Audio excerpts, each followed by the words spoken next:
See what she had to say about Kamala Harris. There's understandably been a lot of talk about Kamala Harris lately, but one conversation I haven't heard much about is how the right's portrayal of her would affect a Harris ticket. So this week for Mother Jones, I want to dissect how the right has been presenting Harris to the public for the last 4 years, how this differs from 2016, how far the misogynoir or deeply ingrained prejudice against black women runs, and how they might have shot themselves in the foot this time. Because even as right-wing pundits ramp up their attacks against Harris, it still feels like they're missing that little bit of misogynist magic that really won them 2016. Kamala Harris was Hillary Clinton in blackface tonight. As the affirmative action vice president. But I would say that she probably gets more favorable treatment because of her race and gender. On paper, Kamala Harris is everything the right hates. Famously, in the United States of America, when you're a black woman, they give you more favorable treatment. Like, famously so. She's an intelligent black woman, second in line to the presidency. Harris has an accomplished career as a senator and a DA. She's earned multiple degrees, and maybe worst of all, she has no biological children. By all logic, right-wing media should be painting Harris the same way they painted Hillary Clinton, but worse because, you know, she's black. But outlets like Fox and Newsmax went a completely different direction. For the last 4 years, instead of telling their audience that Kamala is some evil political sorceress, that she wants to ruin America with gay immigrants and trans windmills, they've been saying this. She kind of comes off a little Meghan Markle-y. She is a really shallow, uneducated, and uneducatable person. Uneducated. She's a thug. Kamala Harris, a fucking cop, dude. Hard teeth thug. Uneducatable and uneducated is a wild thing to say. She's like a biracial werewolf. Like a vacuous, incompetent female vice president. They just can't sell one of Montel Williams' hoes to the country. According to right-wing media, ew, dude. Oh, God. Oh, gross. Oh, my God. Ugh.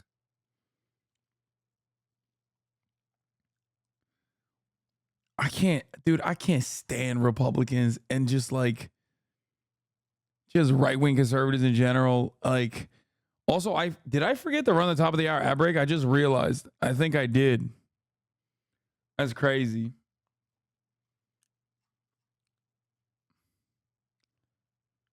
Can't believe I'm running it in the middle of the hour. Holy shit, dude.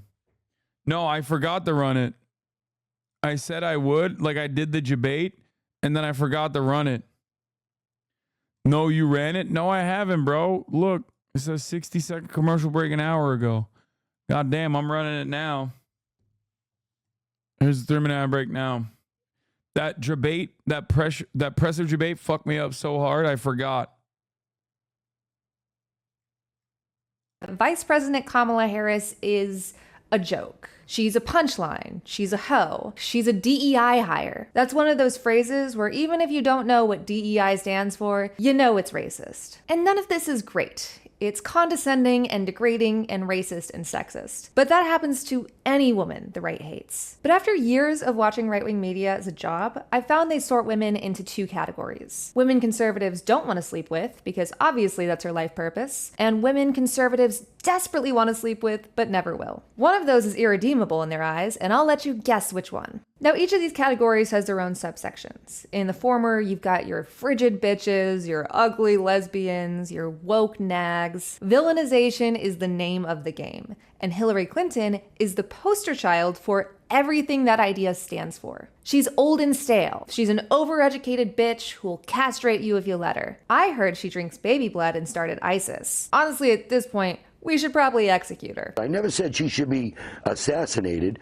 What I said she should go in front of the firing squad for treason. To anyone watching right-wing media, Hillary Clinton is Bro, that's so me. I'm sorry. I can't. That's so me, dude. That's literally... I feel like I've actually said that in defense of some of my more unhinged moments. the antithesis of everything good and moral in the world. And you know she's dangerous because you don't get hard when you look at her pantsuits. When she comes on television, I involuntarily cross my legs. I cross my legs every time she talks. Do you really cross your legs when Hillary Clinton talks? Oh, every time. But no matter what, the coverage usually plays out in one of two ways. Either overt sexualization or a more subtle touch. Rather than constantly attacking her looks, the right will attack everything else about her. But you know they still would because they don't constantly complain about her unfuckability. The conversation is focused around condescension. She's more of a bimbo we can point and laugh at rather than Hitler's successor. It's the stuff that makes men feel really big and cool. Kamala Harris has now become the jive-speaking spokesperson. Jive-speaking. Dude, you're too young to be like that kind of racist. Okay? It's like you're not 78 years old, brother. What do you mean? Like, this is, oh God, what is his hairline? What is going on with his face? There's so much fucked up about it. It's just like,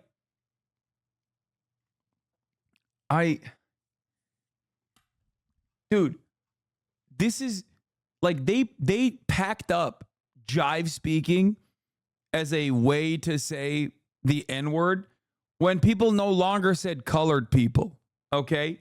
It's from a bygone era. Like, the racism still remains, but they, like, updated the terms, okay? You can't, on the one hand, talk about DEI as a substitute or woke as a substitute for black and also say, oh, she's jive speaking. Like,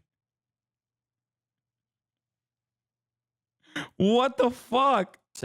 Of equity. So now we come back to the idea of a Kamala candidacy. When Hillary Clinton ran in 2016, the stage had already been set. Fox News and Rush Limbaugh and every right-wing figure you can think of had spent over 2 decades making her into a supervillain. Hillary Clinton already had so much baggage that it had bled into normal discourse. In contrast, Fox News has had 4 years to focus on Kamala Harris.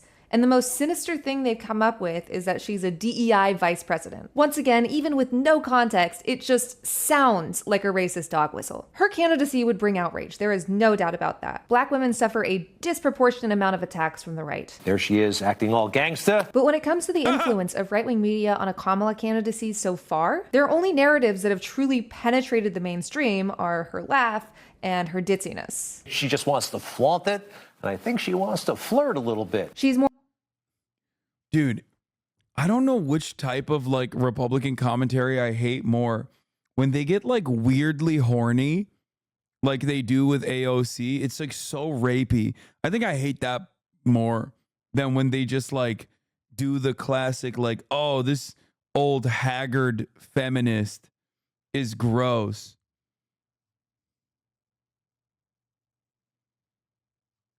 It's so rapey when they're just like, ooh, she's a sex pistol. It's like, oh, she's flirting with me. It's like, dude, keep it in your fucking pants, dude. You need to get that shit chopped off, okay? God damn. It really, it's so gross. Like, they do that for AOC and they do that for Mamala a little bit.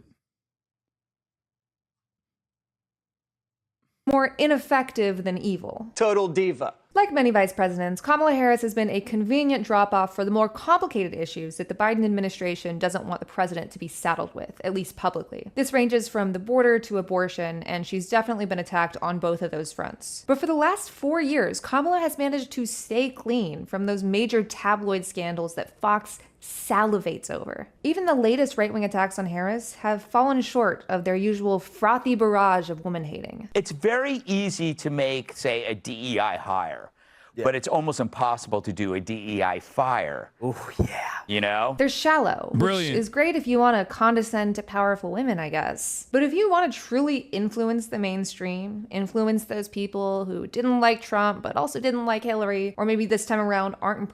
He thought he ate. Excuse me. That's Greg Buttfeld. Okay. King of late night. Hello? That's Greg motherfucking Buttfeld. King of late night comedy.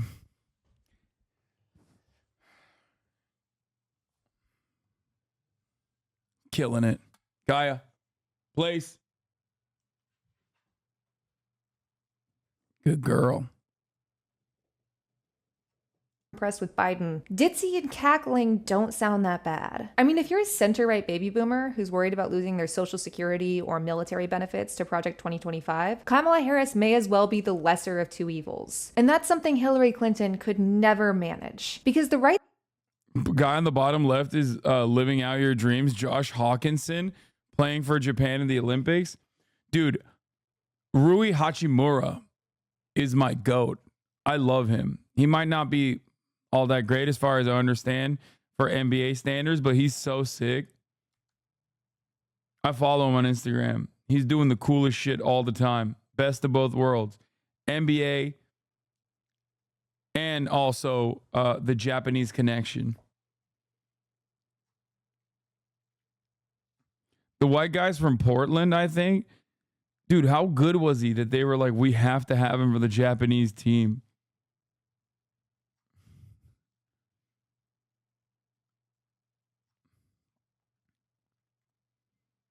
Not gonna lie, you mad riding? I am, dude. Whatever. Right's strong point is their long game. It's how Roe got overturned. America's been embarrassing all these poor basketball teams. Yes, dude. Everyone was talking about how the Canadian team has a fucking deep ass lineup and actually will show the American team some trouble. And the American team just fucking, oh my lord. Oh my lord. What the American team did to Canada is inappropriate.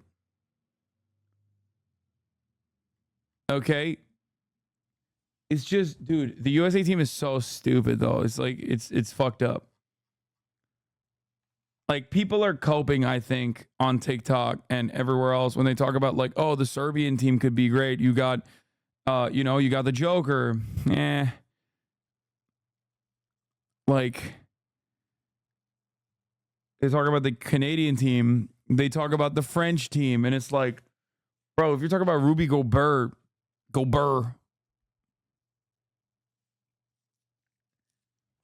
bearded Jokic,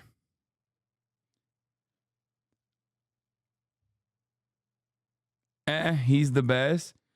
I mean, look, I think Rudy Goober got him. Yes, I like Jokic a lot. You guys know this. He's literally, I mean, he is a pasty, out of shape white boy who dominates in the NBA. We love to see that kind of representation. Okay, finally. One for the tall, out of shape white boys. You know what I mean? Fair. But basketball is ultimately still a team game. And, you know, like, one superstar is not going to be able to, in my opinion, change the outcome. And if you hate LeBron James, you're a white supremacist. Facts. It's why we have to worry about Project 2025 in the first place. But when it comes to Kamala Harris, it feels like right-wing media has been remarkably short-sighted. By not hitting her seriously over the last 4 years, the national electorate isn't primed to turn against her with Pavlovian ease. They don't have a trigger phrase like Benghazi or a sticky nickname like Crooked Hillary. Right now, there are already moves being made to attack Harris if she's the nominee, but so much of this messaging is pushed by the right-wing media. Those two parties are clearly not on the same page. At least, not yet. What the fuck? Alec Baldwin got his case dismissed. Another HasanAbi vindication moment. Oh my God. Why did they keep coming in like this? Bro, why? Why does it just keep happening over and over again? Holy shit, dude. 2024, the year of vindication. One after another. Dismissed because of evidence withheld, I think. The prosecution was hiding evidence, apparently. Dude, you guys are doing QAnon shit, okay? It's crazy.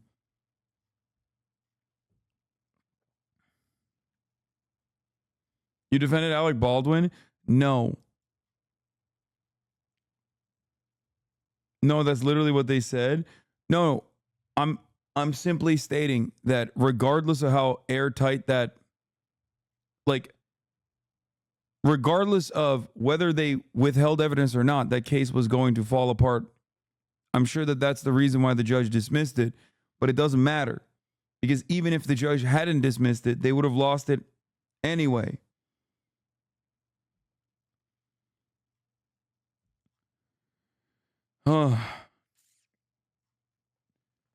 I told you from the jump that that fucking prosecutor, the moment that she showed up on Fox News, I told you that that was 100% political. Okay? It was already a very ridiculous case to prosecute.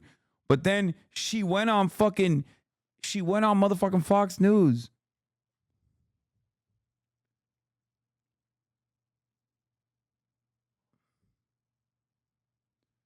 Hasan, which way does yours curve? Left.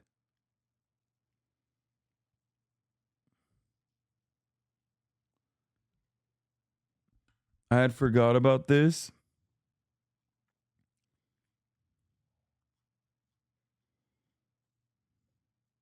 You answered? I don't know. I mean,